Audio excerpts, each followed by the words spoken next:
magapon. Ubus ang magapon mo sa apo, ano? Kaya gising nga, ay dalawa-dalawa eh. Lalo na yung alaga ko, lagi kami magkabulan. Kaya may gitay sa'yo. Para si Kaya Jason, yung nagpunta sa Malabonay. Bakit pa nag-away na? Dalawa-dalawa. Hindi wala ko yan. Eh, nag-aaway yung dalawang yun. Pag nag-aaway mo O, yun. kawis ang balat. Sabi ko siya, kaya na pa kita gusto bugbugin. Ay, bugbugan ito. Yung dalawa. Oo. Sabi? Oo, sabi yung isang engineer, kaya na pa kita gustong bugbugin. Sabi mo pala ririnig yung bugbugin yan. Nagkakwento nga yung lulahin. Ano ba lang yan? Sabi, nabulungan daw sa isang tabi, pero naririnig din daw niya. At paalisin na kaya itong matandang ito. Sabi daw sa kanya.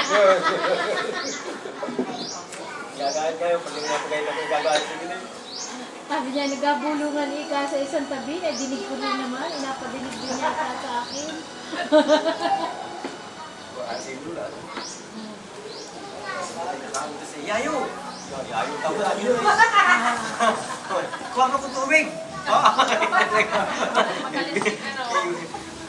Hindi ka naman makakal. Siyempre.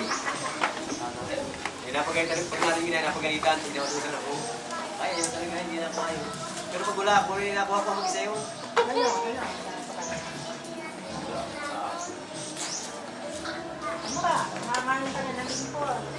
Napapahinga lang ako ng pag-alaga yung pakinakuha nung ninang niya eh. Kapit bahay namin.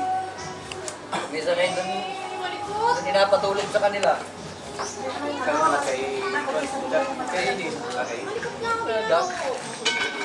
Ay, magkakangipin na yan. Nagangagat na ng mga ano niya. Ha? Oo, nagama na yung tubuan ng ngipin ng bata. Kaya pag naglalakad ang Di ba ano? Ay, kalimutan. Ay, yeah. Ay, dito na ano yan. Ayun o, napangkit na ang mga ano niya. Pero sa maglalakad. Pupunta ako kay na kuya! Pupunta ako! Napangkit na ang mga ano niya. Pupunta ako kila kuya! Ay, lumukat na yun! Diretso. Ayun! Ayun! Naliklik. Pupunta ako kila kuya! Ipitan dyan.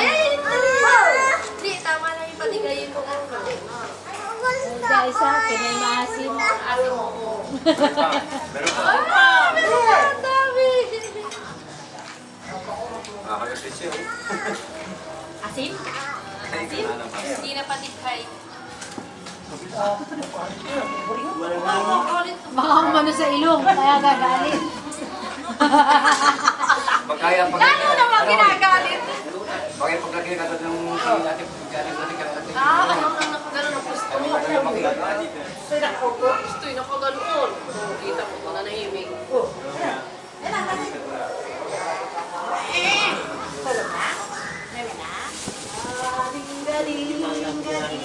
Ba't nakasumpot pa? Ha? Gagalit na, nagbuburingot na. Inaantok na. Dalha dito ang kanyang crib at dito ang patulugin mo. Pagdating ng hangin. Hindi ko kapag